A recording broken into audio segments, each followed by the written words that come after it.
Welcome to our core set review. This is part 1 where we're covering all the changes coming for Warrior, Warlock, Shaman, Rogue, and Priest. So let's get into it. This should be interesting. So for each of the classes we're covering, we answer the following 5 questions. What's gone, what's staying, what's different, what's back, and what's new. Now this was actually done on stream, and this video is a condensed, edited version of it, so there is a little bit of jumping around, but not too much. If you can't wait for part 2 or part 3, you can check out the VOD from February 28th and see the rest of it there, unedited, of course. But let's get into it.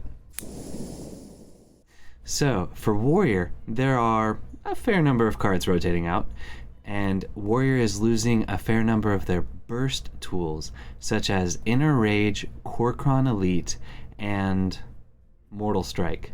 So those are the burst damage finishers that Warriors had access to for the entire duration of the base and or basic and standard sets, and all of those are going away. They're also losing a lot of their card draw with things like Battle Rage and Shield Block. Shield Block has been a staple to gain armor and draw through the deck in Control for such a long time that I'm kind of scared that Warriors losing so much card draw, and also losing Commanding Shout might hurt Warriors quite a bit. So it's going to be a lot more challenging unless there are new cards from Barons and so on coming out to help us cycle through the deck to get to our power plays. Now, remaining in the core, we still have Shield Slam and Armor Smith to help gain the armor. We have the nerfed Fiery War Axe. We still do have some burst damage with Grom, Hellscream, and we have control tools like Brawl and Execute sticking around. And Slam will help us continue to cycle through the deck, just not as efficiently as a lot of the other stuff. So, these are the cards that are remaining in the core. Now I'm actually going to look at the cards that have been modified for the core, and actually for Warrior there's just the one. And Warsong Commander went from a super nerfed, practically unplayable card to this is actually legit powerful card. So I think actually Warsong Commander will see quite a bit of play, and I'm guessing she'll work with ETC. So looking forward to seeing how that works together, and also what if there are any other cards that will benefit from Rush Synergy. And also, I don't think Playmaker will synergize with Warsong Commander, but we'll see. So yeah, that'll be something to look into. And then there's just one card returning to the core set from Wild, and that's Shield Maiden. So she's a 6 mana 5/5 that gives us 5 armor for her battle cry. Now that's a little bit slow if you've made it to turn 6 and you're willing to spend 6 mana just for a 5/5 and 5 armor. I guess you're doing pretty well. I don't think she's very strong, but I guess we'll have to see. I mean, it's great value for the stats, it's just not terribly powerful and impactful over the last couple years of Hearthstone. So we'll see how it holds up, and if she sees much play. And then there are 3 new cards for Warrior, including Bloodsail Deckhand. So she's a 1 mana 2/1 with a battle cry that the next weapon you play cost 1 less. So if we can play this on 1 and Fiery War Axe on 2, just like the old days, and have, you know, a decent weapon. Or we could discount the weapon we get off of War Cache. So this 3 mana card, or 3 mana spell, is to add a random warrior minion, spell, and weapon to your hand. Now, Hunter had a really similar card to this. I believe it was called Hunter's Pack? Something like that.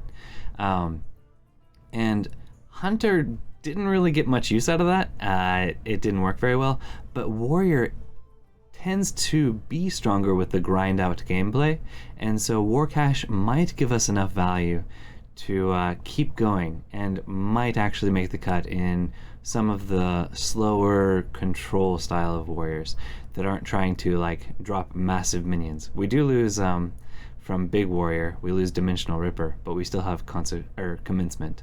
So we'll see if a long, grindy warrior gameplay style develops with War Cache.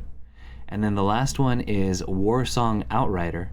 So we lost the 3 mana 3/1 with charge, and we've got Warsong Outrider as kind of a replacement. It's a 4 mana 5/4 with Rush, which is not bad, and if we can pair it together with Playmaker, it'll be quite a bit of stats on the board, kind of like the Mummy that's gonna rotate out.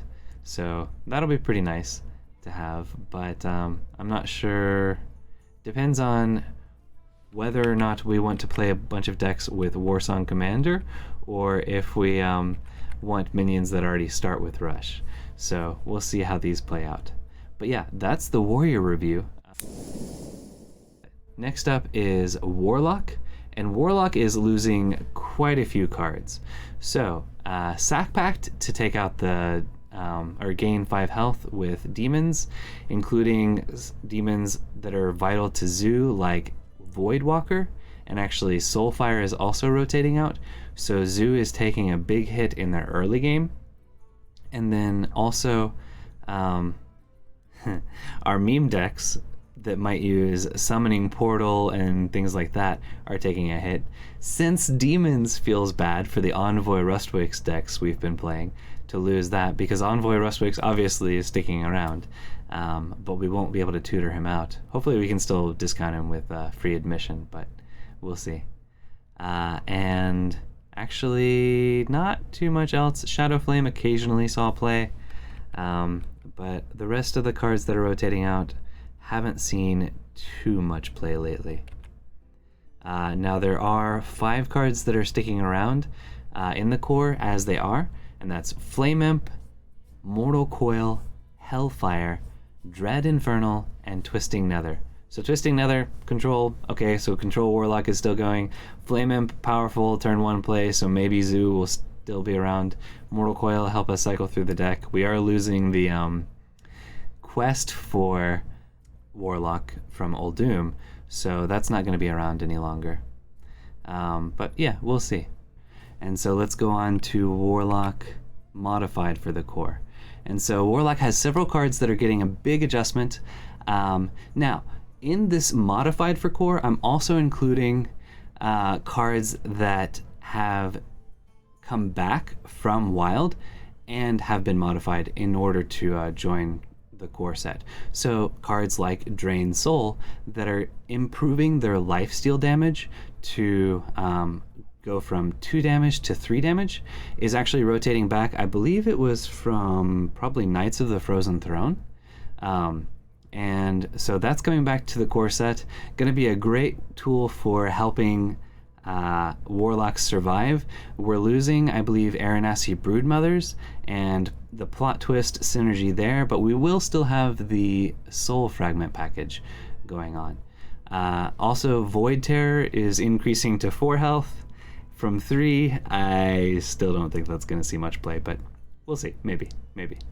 And then Lakari Fellhound is coming back from Ungoro, and it has changed its discard mechanic from random cards to 2 of your lowest cost cards, meaning you can kind of control and build around and make sure you know what you're discarding. So if there's something low cost like the spider egg thing, that if you discard it you get 2 of them summoned onto the board, then you can actually build around and make that work for you instead of just randomly discarding stuff. And hopefully we'll see some discard synergy in the upcoming sets, because otherwise I don't know that this would see much play. But considering the amount of discard synergy stuff we're seeing, including some of the next cards, well, the next ones, I think we probably will see some discard synergy. Siphon Soul has been a little bit awkward to see play recently, because while it does straight up remove an enemy minion and heal you a little bit, at 6 mana just to do that, it hasn't been powerful enough to see play. So going down to 5 mana maybe it's powerful enough to see play in a fair number of decks. We'll see. Hopefully it will be. And then Lord Jiraxis, he's back, and he's actually good. You face Jiraxis, Eridar Lord of the Burning Legion. Oh, it's gonna be great. So we don't have to max our health at 15 anymore or take a hit to our health if we're actually doing well in order to play Jiraxis. We just gain 5 armor, we still get the weapon, and I'm assuming the hero power is the same.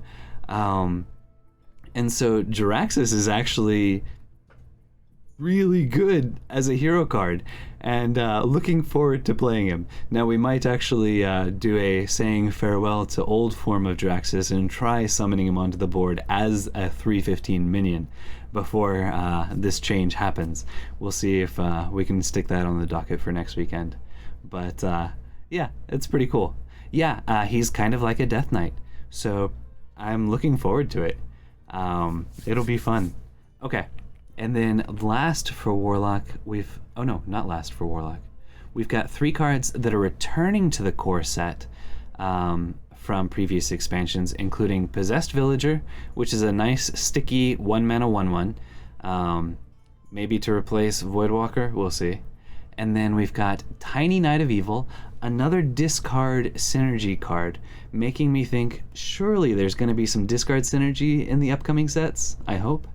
I mean, as a 2-mana 2/3, it's not bad, and since we don't have like Soulfire anymore, we still do have some discard cards, and the Lakari Fellhound will help, but it discarding the lowest cost cards and then this being kind of a tempo-oriented discard card, yeah, I'm not sure how that's going to mesh with each other. So hopefully there will be some more discard synergy cards, in which case this will be a powerhouse. And then Fiendish Circle, 4 mana, summon 4 1/1 imps, go wide. We lost Darkest Hour, so we can't summon massive minions onto the board with that anymore using Fiendish Circle. So I'm not quite sure where this will see play, though Wicked Whispers is still gonna see play. Now it might pair well with one of the new cards, namely Ritual of Doom. And Ritual of Doom is a 0-mana spell to destroy a friendly minion, and if you had 5 or more, meaning you need 1 more minion than the Fiendish Circle summons, then you'll summon a 5/5 demon, which is pretty nice, but very situational. Since we're losing Galakron, who summons all the tokens on the board, we need more token generators in order for Ritual of Doom to actually be good. But we'll see if there is something like that. And then another new card is Fell Soul Jailer. 5 mana, 4/6 demon with a battle cry to discard a minion from your opponent's hand. And then the Death Rattle returns it. But what if we bounce it with Youthful Brewmaster, or we silence it with, there's not many silences left except for Ironbeak Owl, but we'll see. You might actually be able to permanently knock out one of your opponent's cards. So not bad, and also the fact that we can discount it with free admission if we have built our deck the right way, then this could be pretty powerful. Now, just as a regular 5 mana 4/6 and a mild disruption tool, it's not that exciting, but if we build around it, and we will build around it at some point, I think we can do some interesting things with it. And then the last card for Warlock that's coming with the core set is the 7 mana 4/10 demon, Enslaved Felllord. It has Taunt, and it also has basically Cleave, so it also damages minions next to whomever it attacks. And so this is if we can get it out for 5 mana from free admission or something else like that, it's not bad. Normally a taunt minion isn't going to be sticking around long enough to do a cleave effect, but if he does stick to the board, then he is a great board control tool, because not only does he stop damage from your face, but also he helps remove the things that are going to be hitting your face soon. So we'll see. And that's it for Warlock. For Shaman, Shaman is losing a little bit of their totem synergy with Totemic Might, and also Flame Tongue Totem is a little bit of a hurt. But they're also changing their hero power so that one of the totems, the totem that gave the plus spell damage, is being changed to a totem that buffs one of your other minions to have +1 attack. And so the whole hero power and totem synergy is changing a fair bit. And so losing Totemic Might and Flame Tongue Totem might change things up a little bit more. But they're also losing their cheap silence with Earthshock. So that's going to be a big hit. The cycle and discount from Farsight is a little bit frightening to lose, because Shaman didn't have a lot of good card draw anyways, so that's going to be different. And then Lava Burst being that burst damage to help finish them off. Spell damage Shaman right now, really powerful, and losing that's going to be a decent hit. We'll still have Lightning Bolt and a number of other burst damage spells, so maybe still strong, and I mean with so much spell damage available, probably will stick around, but will be changing a bit. And then finally Bloodlust. So Token Shaman has used Bloodlust as a finisher, gosh, since the game came out. So that's quite a difference that we're going to be seeing with all these cards rotating out. And then, but we still do have Lightning Bolt, we still do have Rockbiter Weapon and Wind Fury for those burst damage turns, so you don't actually have to have Inara, Storm, something, whatever her name is, to get Wind Fury, and you can burst your opponent down, and again you have Doomhammer, so Wind Fury is continuing to go on. Manatide Totem, the poor man's card draw, it's not so great. It normally doesn't stick to the board. You get a card draw from it, but it normally doesn't get to stick to the board. So I'd take Farsight over this, but maybe there's enough totem synergy going on that it actually gets to stick around. And with the hero power change, you can weaponize Manatide Totem if you do roll the totem that gives +1 attack to another minion. So Manatide Totem becomes a 1/3, so it's not just sticking to the board, it's sitting there waiting to be cleared. And then Unbound Elemental, unchanged, staying in the format. And then Hex. So Shaman will still have access to their transform effect. Mage, spoiler, is losing their transform effect, but Shamans will still be able to silence and transform a big threat. And then several cards that are being modified for the core set are Feral Spirit. So Feral Spirit, the overload going down to 1. So it's 3 mana, summon 2/3 Spirit Wolves with Taunt just to overload for 1. Might actually see play now. And good with an overload synergy, because you still have the overload there. So I think there's a good chance it will make the cut in some, especially token style of decks. Lightning Storm, finally, has been buffed to consistently deal 3 damage to the enemy board, so the RNG component has been removed. And then a card coming back from Wild that has been buffed, modified for the core, is Draenei Totem Carver.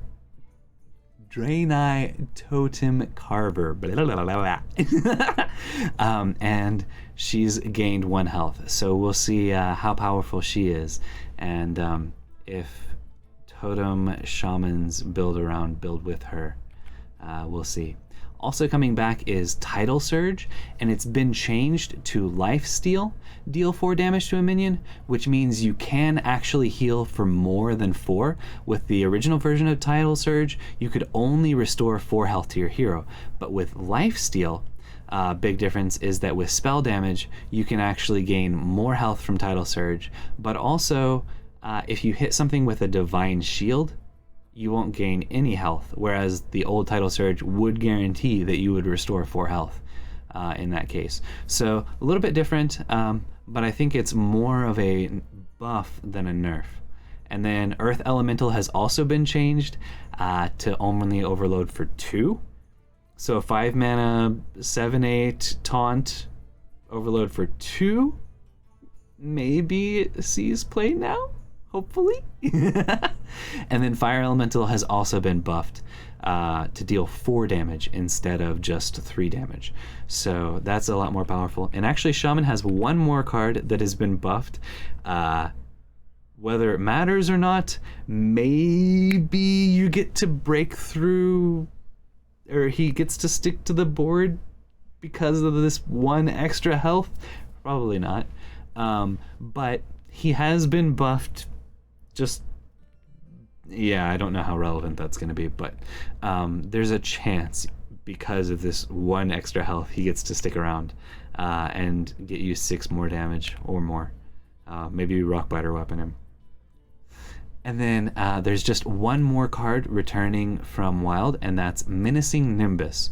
So 2 mana, 2/2 elemental, really nice elemental value generator, not bad on turn 2. Not as powerful as your normal 2 mana, 2/3s, but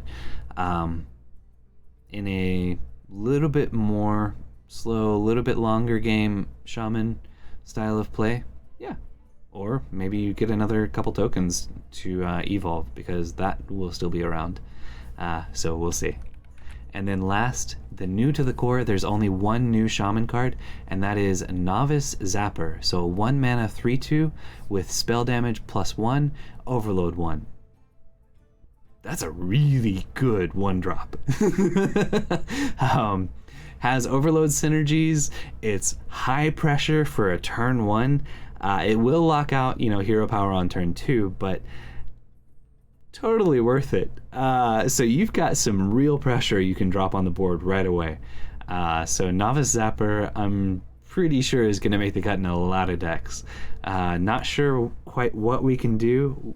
Once we see a lot of the cards that are coming out with Forged in the Barrens, we will start theory crafting, and I'm betting we're going to be using Novice Zapper to build some interesting decks. So we'll see. But yeah, looking forward to it. And that's Shaman. So rogues are losing a fair number of tools as well. So of course we knew Edwin Van Cleef was going to be going away, and it sounds like he's going to get reverted back to 3 mana when he goes into Wild, which I don't know how much he sees play in Wild because I don't play him terribly much. But Odd Rogue will get strong again back out in Wild. Losing a fair number of other tools that haven't seen too much play except Eviscerate and Shiv. Now Malygos is also rotating out, but Eviscerate and Shiv were super powerful with Malygos, and especially Eviscerate being something that rogues are losing hurts for their burst damage, over the top, finish an opponent with taunt style of play. So Weapon Rogue gonna take a fair hit. Might not be quite as oppressive as it is right now. And then also Sap going away. Vol'jin has joined the game, but yeah, Sap's gone, or soon to be gone. And so that'll be interesting.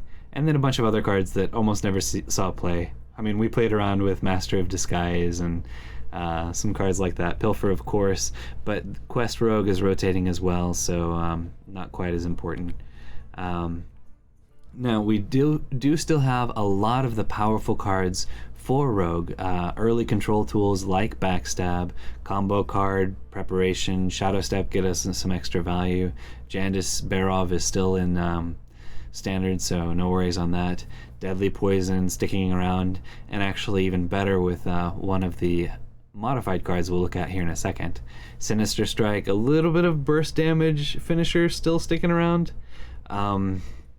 Classic SI7 agent.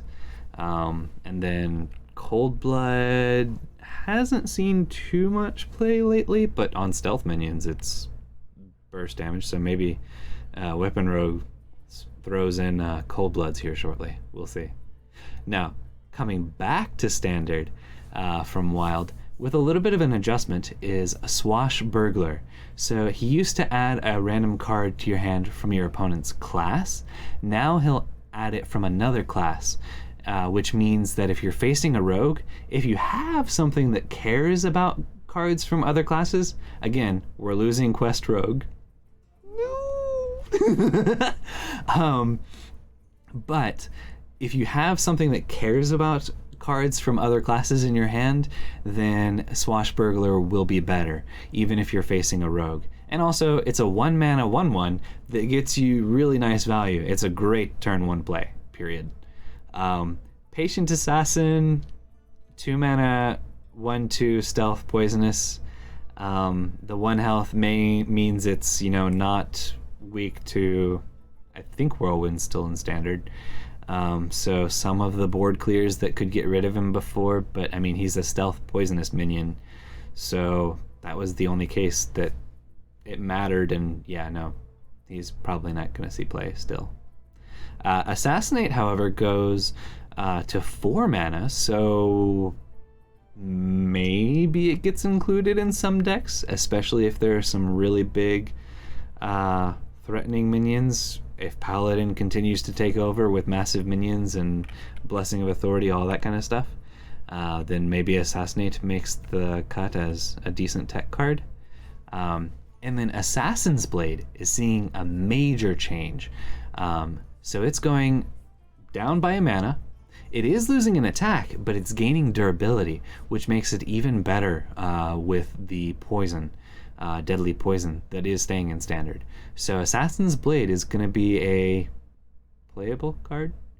The self-sharpening sword, or self-sharpening blade, sword, I think it's sword, will probably remain the dominant card for rogues for a while. So actually, this is the core set. It's only around for a year. This could rotate out next year. I don't know. I don't know that Assassin's Blade will see play when self-sharpening sword is in standard. Maybe. I mean, it's really durable and you can build on it, in which case weapon removal will become more popular, but maybe. And then Sprint, going down to 6 mana, draw 4 cards. Sprint was amazing value before, but never saw play because spending pretty much your entire turn to draw 4 cards, you couldn't do it. At 6 mana, that's a lot of cards. 6 mana is also a lot of mana, but maybe. I mean, it's potentially playable now.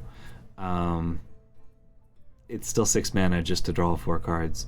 I mean, it's 2 Arcane Intellects packed into 1, so great value there.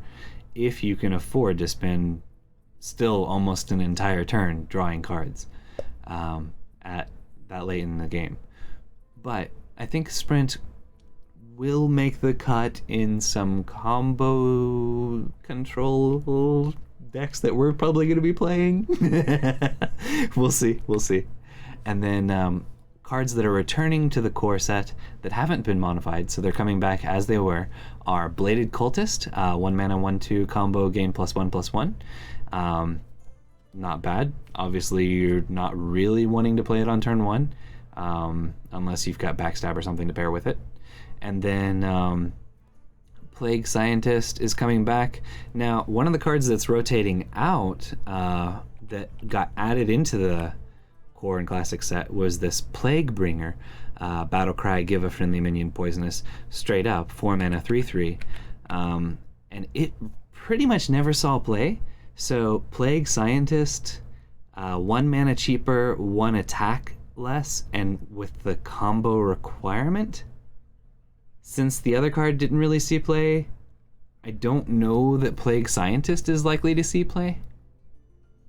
But we'll see. Probably not, though. However, Tomb Pillager, adding a coin to your hand, opens the door for some really interesting combos. Spoiler, Gadget Zan Auctioneer will still be in standard, so we can get some crazy card draw going with that if we don't want to spend all our mana on Sprint. And so, if we actually like a 4/4 body alongside what is likely to turn into a Sprint. So we can pair Tomb Pillager with that. And that'll be pretty good. I think 4 mana 5/4, not bad stats. Death Rattle, add a coin to your hand, all upsides, and especially since Rogue can use them well. Now, Rogue is getting one new card with the core set, and that's Vanessa Van Cleef. She's a 2-mana 2/3 combo. Add a copy of the last card your opponent played to your hand. I don't think most people are going to bother playing around this, because I don't think most Rogue decks are going to include it. Which means that when we build decks to try and benefit from this, the fact that nobody's playing around it means we will actually get some good cards from it. But for meta decks and things like that, I don't think she's going to make the cut. However, we're going to do some fun experiments with her and see if we can get some crazy high value cards from our opponent. Now, the fact that we do have to combo her out means that we probably won't be able to play any of the crazy powerful cards we get from opponents because we have to play something and then spend 2 mana on her. But of course, Shadow Step's still sticking around in Standard. We can bounce her, at which point she becomes 0 mana, and we can start getting value from our opponent. But then they'll know we have her, and at that point they will start playing around her. So she's an interesting card. I like this style of card, and so anybody who's excited about getting a powerful new tool with the core set for rogues is probably heavily disappointed. But for somebody who loves experimenting with crazy weird stuff like me, this is great. And again, if Quest Rogue were sticking around, it'd be amazing. Perhaps there will be something to replace the benefit of having cards from other classes, since we are losing the quest. If so, then Vanessa Van Cleef will be fun in that. But we'll see. And that's Rogue. So for Priest is losing Inner Fire. That's a powerful tool that they're losing. So there are a lot of things that are focused around buffing their minions up still, like Lightsteed, a couple of new cards as well that are focused around building up the health of minions. But other than Crazed Alchemist, a neutral card that is staying, I don't know that Priest is going to have a great way to benefit from all of that extra health that they're giving their minions, now that Inner Fire is going to be rotating out. So I'm not sure about that. Now, I am ecstatic to see things like Mind Vision, Thought Steal, Shadow Madness, and Mind Control, and Cabal Shadow Priest rotating. Thank you. Goodbye. Thief Priest has been spayed. It's mostly dead. Thank you. There was still the one from Skullman's Academy that you can spell burst, steal a 2 health or lower, and that still works with the Wave of Apathy. So they're still going to be able to steal some of our stuff, but a lot of it's gone. And they're also losing their silence tools, like, well, Silence and Mass Dispel. So seeing those go away too is really exciting. As somebody who, really hates playing against priests right now, even though Priest isn't terribly powerful. So I'm kind of curious where they're going to be. And then Shadow Word Pain hasn't been seeing too much play recently anyways, but it is a powerful tool for them to lose. So Priest is losing quite a few of their more powerful ways to play. But they still have the nerfed Holy Smite, the new kind of Psychic Conjurer. So they do have a way to steal resources from you, but they're not stealing it directly from you. They're getting it from your deck. So still kind of like Thought Steal, but not quite as bad. And then again, give a friendly minion +2 health, but we don't really benefit from that anymore. Power Infusion, the same thing. But still have the control tools like Shadow Word Death, Shadow Word Ruin. Those are great. Natalie Celine is still a great swing turn. Still super expensive. And then Temple Enforcer probably still never sees play. Cards that are coming back and being modified. So Shadow Form is coming back. Now, it's being reduced in cost, but they got rid of the text that says, if already in shadow form, 3 damage. So that probably means that if you run 2 shadow forms in your deck, the second one does not improve your hero power? I'm guessing. In which case, that's a bit of a nerf, and you do have to think about that. But still, being able to do an upgraded hero power from Mage isn't bad. And so I think Shadow Form will see play, especially since it's now 2 mana. So you can kind of go crazy with it, but it's not going to be quite as powerful if you can't upgrade it.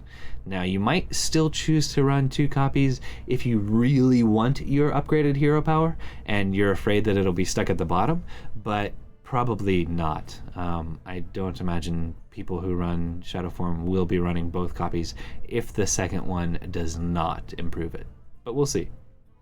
And then Lightspawn has dropped in price, but has also dropped in health a little bit.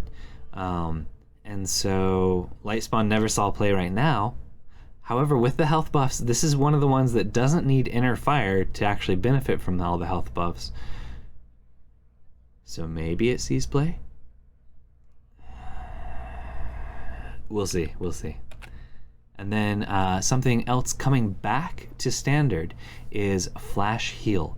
So priests are losing this kind of useless Radiance that was restore 5 health to your hero for 1 mana, and they're getting back the much better card, Flash Heal, that just straight up restores 5 health. So you can actually target yourself or your minions, or you could do, I think, restore 5 health with Shadow.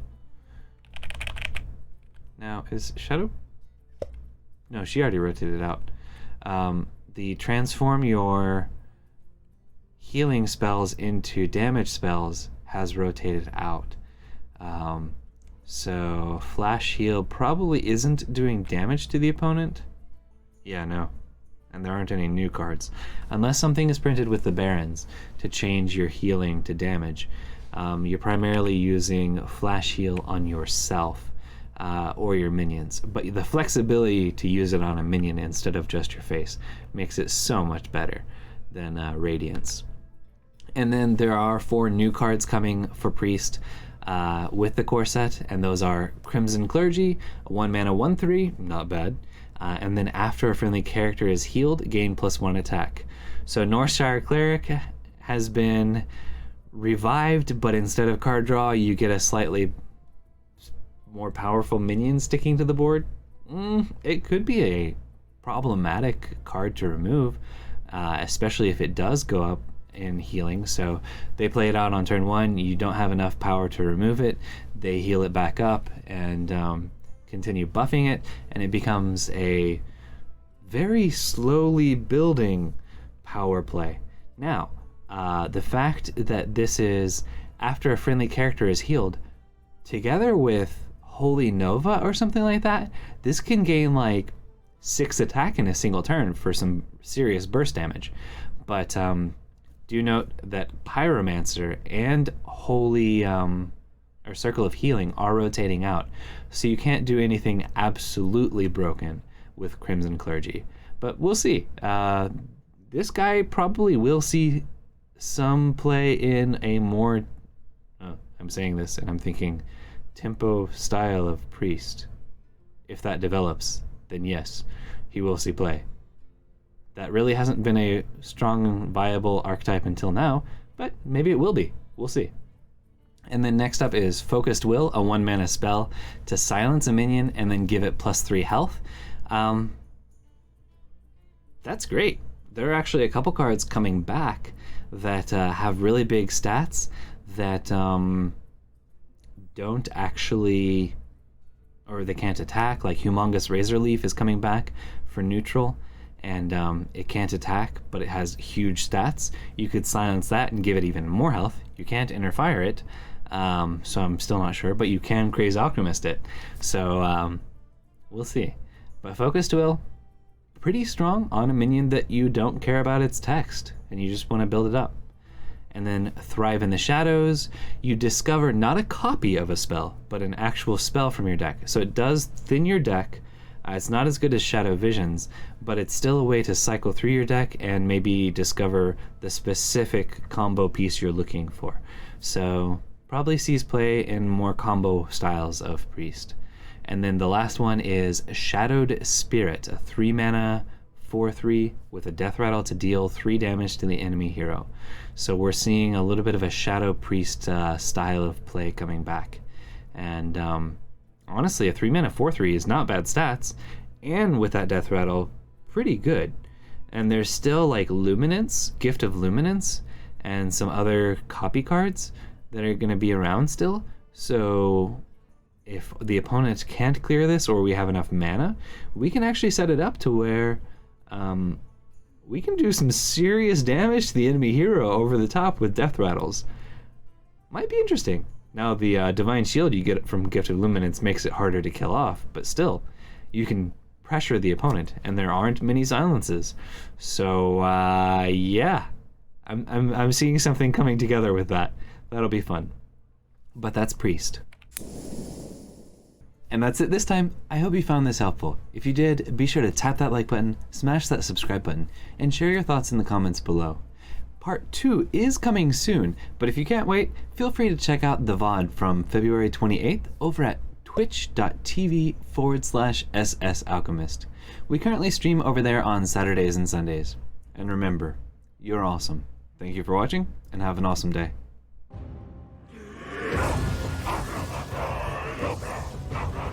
Strength and honor. This is who we are.